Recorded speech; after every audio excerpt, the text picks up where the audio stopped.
News India में आपका हार्दिक स्वागत है। आज हम गाजीपुर पर और लगभग 6 महीने होने जा रहे हैं और किसानों की बातों को नहीं सुना जा रहा है। किसानों ने ऐसा सरकार से क्या मान लिया जो सरकार हर धर्मी पर अटकी हुई। हमारे बीच में राजवीर जादौन जी जो अध्यक्ष हैं। सर, नेशन न्यूज़ इंडिया में आपका हार्दिक स्वागत है। धन्यवाद जी। जादौन जी, क्या कारण है कि आज 6 महीने पूरे होने को जा रहे हैं, आपकी बातों को सरकार नहीं सुन रही है? कारण तो सरकार ही बताएगी भाई, हम लोगों की तरफ से तो कोई कारण है नहीं। हम तो बात करने के लिए तैयार हैं और उसी दिन से इंतजार कर रहे हैं जब प्रधानमंत्री जी ने कहा था कि एक कॉल की दूरी पर किसान है जी, उस कॉल का इंतजार कर रहे हैं। जब भी कॉल आएगी बात करने की, क्योंकि अभी तक जो भी 11 दौर की बात हुई है उसमें सरकार की तरफ से ही कॉल आती थी। सरकार ही तारीख निश्चित करती थी, जगह निश्चित करती थी, दिन निश्चित करती थी, तो हम लोग जाते थे बात करने के लिए जी। तो ये तो सरकार को निश्चित करना है। जब भी सरकार की कॉल आएगी वार्ता के लिए, हमारा जो डेपुटेशन है संयुक्त किसान मोर्चे का, हो जाएगा बात करेंगे। लेकिन सर, देखा जा रहा है कि जहाँ जहाँ किसान बैठे हुए हैं, अभी खट्टर जी ने कल की जो घटना है वो बहुत ही निंदनीय घटना है और खट्टर जी ने उससे 2 दिन पहले बोला था किसान अपने आंदोलन को वापस ले लें, कोरोना महामारी बहुत चरम सीमा पर है। हाँ, खट्टर जी का प्रोग्राम जहाँ होता है, किसी सत्ताधारी विधायक, सांसद, मंत्री, प्रधानमंत्री, इनके कार्यक्रम जब होते हैं तो कोरोना नहीं होता। किसान अगर आराम से बैठा है, दूरी पर बैठा है, अपने आंदोलन स्थल बैठा है, तो कोरोना की बात करेंगे। तो खट्टर साहब के कहने से आंदोलन शुरू नहीं किया था, न खट्टर साहब के कहने से आंदोलन खत्म होगा। ये भ्रम खट्टर साहब या जो भी है वो मन से निकाल दें। किसी के कहने पर आंदोलन समाप्त नहीं होगा। आंदोलन तभी समाप्त होगा जब 3 कानून वापस होंगे और MSP पे कानून बनेगा। लेकिन सर, बर्बरता तो जब देखी जा रही है कि जब महिलाओं पर भी इतनी बुरी तरह से डंडे बजाए जा रहे हैं, खून खान कर दिया और गिरफ्तारियां हुई। ये जो महिलाओं के साथ बर्बरता हुई, बहुत सारी चीज़ें हुई हैं, इन चीज़ों को पूरा देश देखेगा। इससे 130 करोड़ जनता देखेगी। इस तरह से जो बर्बर अत्याचार किया गया, लाठी तक चलाना तो ठीक था। आप लोगों ने वीडियो निकाले हैं, पुलिस पत्थर बरसा रही है। आखिर ये किसने अधिकार? वार्ता करने गए थे मुख्यमंत्री से कि हमारा मुख्यमंत्री है, हम मिलेंगे, बातचीत करेंगे। बातचीत की जगह पे लाठी मारी जाएगी, पत्थर बरसाए जाएंगे। ये तो बड़ी हिंसक घटना है। इसकी जितनी भी निंदा की जाए, और निंदा हो रही है, पूरे इंडिया से निंदा होकर निकल रहे हैं। जो भी लोग अच्छी सोच के लोग हैं, जिनको समझ है, वो इसका निंदा करते हैं। शर्म उनको नहीं आ रही है, ये उनका विषय है। लेकिन अगर शर्मिंदगी के कार्य करेंगे तो ये देश माफ़ नहीं करेगा। शर्मिंदा होना अलग विषय है, ना हो शर्मिंदा। गर्व महसूस करते रहें, लाठी चलाते रहें, पत्थर चलाते रहें, गोली चलाते रहें, महिलाओं को पीटते रहें, करते रहें, और इस पर वो गर्व महसूस करना चाहते करते रहें। लेकिन हिंदुस्तान की जनता ऐसे कृत्यों को, ऐसे शर्मनाक कार्यों को माफ़ नहीं करेगी, कतई माफ़ नहीं करेगी। लेकिन सर, 7 साल से जिसने भी अपने अधिकार की मांग की और वो इसी तरीके उन पर डंडे बरसाए जाते हैं और उन पर किसी तरीके की वो कार्रवाई नहीं होती है, लेकिन जिन पर डंडे बरसाए जाते हैं उन्हीं को अंदर किया जाता है।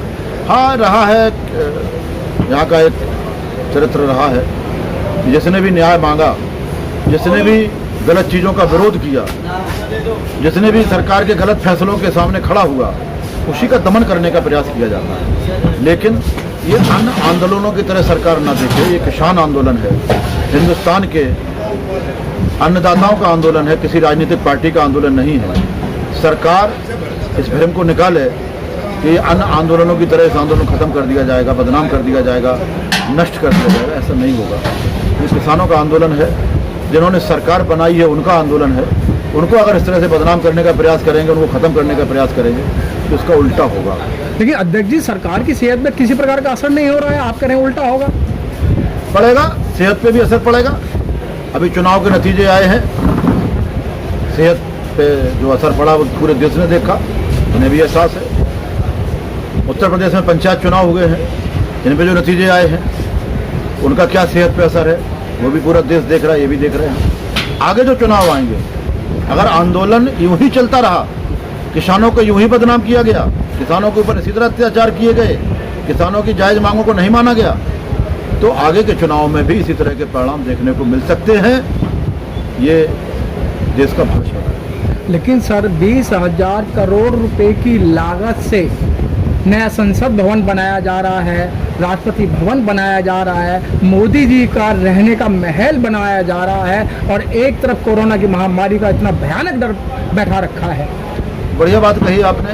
आप लोगों के माध्यम से जानकारी मिली कि 12,000 मजदूर वहाँ काम कर रहे हैं। जहाँ 12,000 मजदूर एक साथ काम कर रहे हैं वहाँ कोरोना नहीं है। और जहाँ किसान दूर दूर बैठे हैं, अपने मांगों के लिए बैठे हैं, वहाँ उनको बदनाम किया जा रहा है कोरोना के लिए। ये दोहरा चरित्र, ये दो मुही राजनीति देश बहुत अच्छी तरह समझते हैं। इन्होंने किसान आंदोलन को बहुत ज़्यादा बदनाम करने का प्रयास किया, ऐसे आरोप लगाए जो सुनने वालों को भी कष्टदायी थे। सारे आरोपों को इस देश की 130 करोड़ जनता ने खारिज कर दिया। इनके पास कुछ बचा नहीं तो कोरोना। मैं भी जानता हूँ कुछ दिनों बाद कोरोना का भी बहाना नहीं बचेगा, वो दूसरा फंडा लेकर के आएंगे।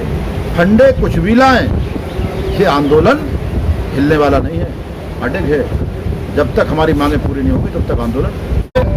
26 मई को हमारे इस आंदोलन के 6 माह पूरे हो जाए जी।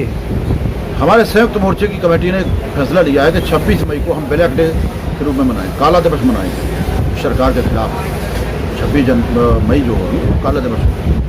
तो 26 तारीख को हमारा 6 महीने पूरे होने जा रहे हैं। और रही बात सरकार को डराने की डिगाने की, तो जिनके कर्म खराब होते हैं वो खुद ही डर जाते डिग जाते हैं। सरकार जो कर रही है कम से कम इस देश के किसानों के हित में तो नहीं है। और वास्तविकता तो ये है कि अकेले किसानों के नहीं है, मजदूरों के हित में नहीं है, कर्मचारियों के हित में नहीं है, व्यापारियों के हित में नहीं है और आम उस आदमी के हित में नहीं है जो बेचारा 2 रोटी खाने के लिए पूरे दिन जुगाड़ करता है, उसके हित में जो कदम नहीं है। तो सरकार के जो गलत कदम है इनसे अपने आप जो डरेंगे, अपने आप शर्मिंदा होंगे, अपने आप भयभीत होंगे, अपने आप जो लाइन पर आएंगे। राजीव जादौन जी, आपको इंडियन विदेशी देख रहा है, आपको लाखों लोग देख रहे हैं, करोड़ों लोग देख रहे हैं, तो आप क्या संदेश देना चाहते हैं? मैं दुनिया के उन लाखों लोगों का बहुत बहुत धन्यवाद करना चाहता हूँ जो हमारे किसान आंदोलन को, हमारे किसान आंदोलन के नेताओं को देख रहे हैं, सुन रहे हैं और पूरी सिंपैथी रख रहे हैं। मैं उनको संदेश देना चाहता हूँ कि वो निश्चिंत रहें, ये आंदोलन पूरी मजबूती से चलेगा। किसी प्रकार से पीछे हटने का कोई सवाल ही पैदा नहीं होता। हम इस देश के हित में और देश की अर्थव्यवस्था के हित में, देश की 130 करोड़ जनता के पेट के लिए, पेट भरने का काम होता है, उसके हित में बहुत मजबूती से आंदोलन चलाएंगे। किसी भी रूप में पीछे नहीं हटेंगे। सरकार जो चाहे कर ले, ये किसान है, इसने देश को मजबूत किया है।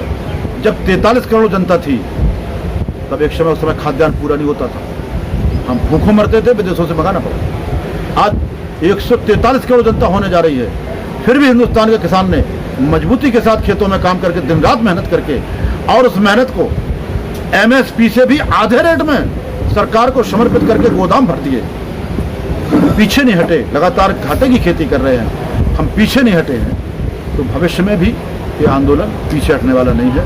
हम लोगों से ये निवेदन करना चाहेंगे कि हमारी खैर खबर लेते रहें, हमारी जो जानकारी उसका रखे रहें और इन आंदोलनों के मजबूत करने के लिए किसानों को कोविड की जो गाइडलाइन है उसका पालन करते हुए इस आंदोलन को भी मजबूत करें, खेती को भी मजबूती से करें, सामाजिक ताना बाना भी मजबूती से बना के रखें और ये आंदोलन को अंजाम तक पहुंचाने का काम किया जाएगा।